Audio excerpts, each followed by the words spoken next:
Assalamualaikum warahmatullahi wabarakatuh. Perkenalkan, nama saya Musfiat Alifia dari kelas M222 dengan NIM 220407501029 akan memaparkan materi mengenai UKS. Selamat menyaksikan. Materi yang pertama adalah pengertian dan arti dari lambang UKS. UKS adalah singkatan dari usaha kesehatan sekolah yang merupakan upaya satuan pendidikan dalam menanamkan, menumbuhkan, mengembangkan, serta meningkatkan kemampuan hidup sehat dengan penerapan pola hidup bersih dan sehat atau PHBS serta belajar kesehatan peserta didik melalui pelaksanaan trias UKS, yaitu yang pertama pendidikan kesehatan melalui kegiatan peningkatan pengetahuan secara intrakurikuler, kokurikuler, dan ekstrakurikuler dan pembiasaan PHBS. Yang kedua, pelayanan kesehatan melalui pencegahan penyakit seperti imunisasi dan minum obat cacing. Yang ketiga, pembinaan lingkungan sekolah sehat dengan melengkapi sarana dan prasarana PHBS antara lain air bersih, toilet, tempat cuci tangan, tempat sampah, dan saluran drainase. Arti lambang UKS segitiga sama sisi, yaitu menggambarkan 3 program pokok UKS, yaitu yang pertama pendidikan kesehatan, kedua pelayanan kesehatan, dan yang ketiga pembinaan lingkungan sekolah sehat. Adapun tulisan UKS yang ditulis secara vertikal dan horizontal menggambarkan bahwa UKS dilaksanakan mulai dari TK sampai dengan SMA, serta dilaksanakan secara berjenjang dari sekolah atau madrasah sampai usaha sekolah terkoordinasi baik antara sekolah dengan tim pembina UKS bawahnya dengan yang di atasnya, maupun antar sesama tim pembina UKS yang sudah. Materi yang kedua adalah sejarah perkembangan UKS. Yang kedua adalah sejarah UKS. Pada tahun 1996, usaha kesehatan sekolah mulai dirintis melalui proyek pilot di Jakarta dan Bekasi, yang merupakan kerjasama antara Departemen Kesehatan, Departemen Pendidikan, Departemen Kebudayaan, dan Departemen Dalam Negeri. Proyek ini dilakukan dalam 2 bentuk, yaitu UKS Perkotaan di Jakarta dan UKS Pedesaan di Bekasi. Pada tahun 1970 dibentuk panitia bersama usaha kesehatan sekolah antara Departemen Kesehatan dan Departemen Pendidikan dan Kebudayaan, yang pada tahun 1990 ditingkatkan menjadi keputusan bersama Menteri Pendidikan dan Kebudayaan serta Menteri Kesehatan tentang pembentukan kelompok kerja usaha kesehatan sekolah. Pada tahun 1982 ditandatangani piagam kerjasama antara Direktur Jenderal Pembinaan Kesehatan Masyarakat Departemen Kesehatan dan Direktur Jenderal Pembinaan Kelembagaan Agama Islam Departemen Agama tentang pembinaan kesehatan anak dan perguruan Islam untuk lebih memantapkan pembinaan usaha kesehatan sekolah secara terpadu. Pada tahun 1984 diterbitkanlah surat keputusan bersama atau SKB 4 Menteri antara lain Menteri Pendidikan dan Kebudayaan, Menteri Kesehatan, Menteri Agama, dan Menteri Dalam Negeri. Dan pada tahun 2003, seiring dengan perubahan sistem pemerintahan Indonesia dari sentralisasi menjadi desentralisasi dan perkembangan di bidang pendidikan dan kesehatan, maka dilakukan penyempurnaan SKB 4 Menteri tahun 1980. Materi yang ketiga adalah dasar kebijaksanaan UKS. Dasar kebijakan UKS. Yang pertama, kesehatan sekolah diselenggarakan untuk meningkatkan kemampuan hidup sehat peserta didik dalam lingkungan hidup sehat sehingga peserta didik dapat belajar, tumbuh dan berkembang secara harmonis dan setidaknya menjadi sumber daya manusia yang berkualitas. Yang kedua, kesehatan sekolah sebagaimana dimaksud pada ayat 1 diselenggarakan melalui sekolah formal dan informal atau melalui lembaga pendidikan lain. Yang ketiga, ketentuan mengenai kesehatan sekolah sebagaimana dimaksud pada ayat 1 dan ayat 2 ditetapkan dengan peraturan pemerintah. Materi yang keempat adalah alasan perlunya UKS di sekolah. Materi yang keempat adalah alasan perlunya UKS di sekolah.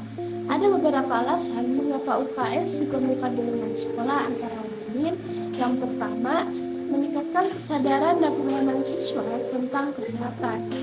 UKS membantu meningkatkan kesadaran siswa tentang kesehatan dan pentingnya menjaga kesehatan. Hal ini dapat membantu siswa untuk memahami bagaimana menjaga kesehatan secara umum, termasuk dalam hal gaya hidup sehat, pola makan sehat, dan olahraga teratur. Yang kedua, mencegah dan mengendalikan penyakit. UKS juga dapat membantu mencegah dan mengendalikan penyakit di lingkungan sekolah. Melalui pelayanan kesehatan dan pengawasan kesehatan, UKS dapat membantu mendeteksi penyakit pada awalnya dan mencegah penyebaran penyakit di lingkungan sekolah.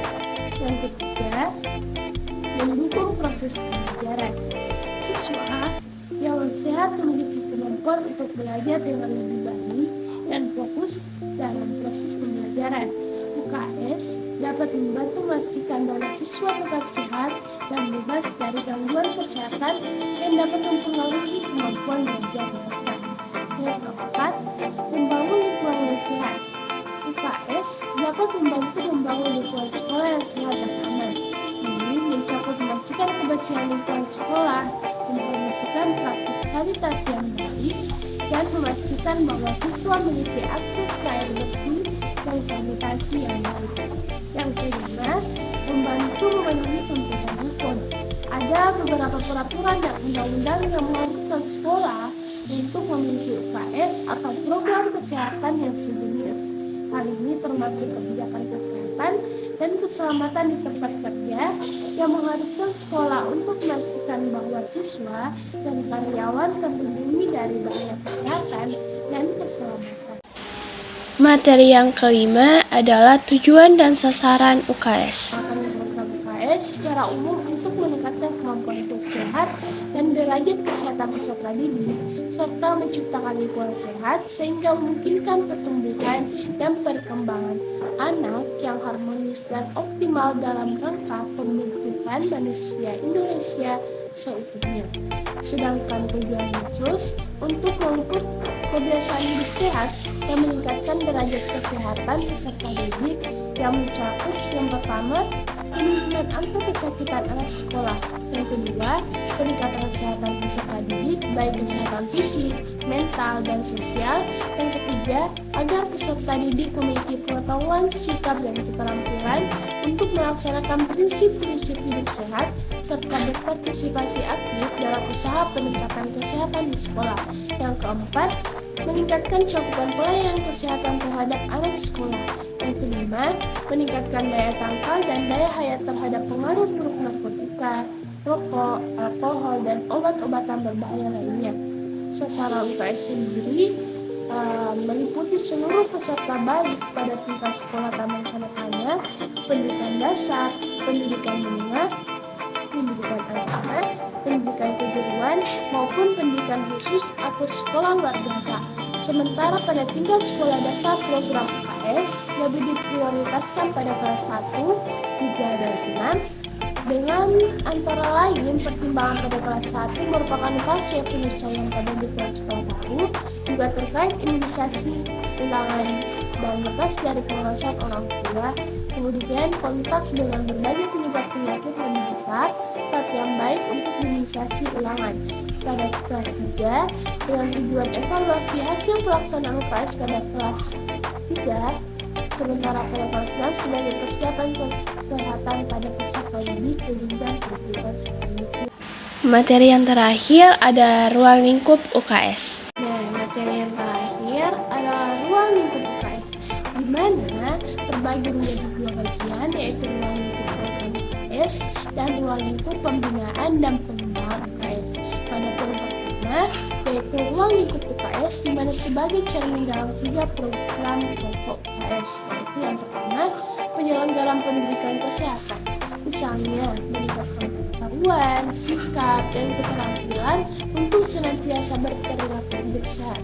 Yang kedua, penyelenggaraan pelayanan kesehatan di sekolah seperti pengobatan ringan dan P3K maupun P3P, dan yang terakhir adalah pembinaan lingkungan kehidupan sekolah sehat, baik fisik, mental maupun sosial, lingkungan seperti pelaksanaan PDK, kebersihan, keindahan, kenyamanan, ketertiban, keamanan, ketertiban dan kekeluargaan. Dan yang ketiga, remaja, yaitu ruang lingkup pembinaan dan pengembangan UKS seperti pendidikan kesehatan, pelayanan kesehatan, pemeliharaan lingkungan kehidupan sekolah sehat, perkenalan, sarana prasarana, penelitian dan pengembangan, manajemen atau organisasi, dan monitoring dan evaluasi.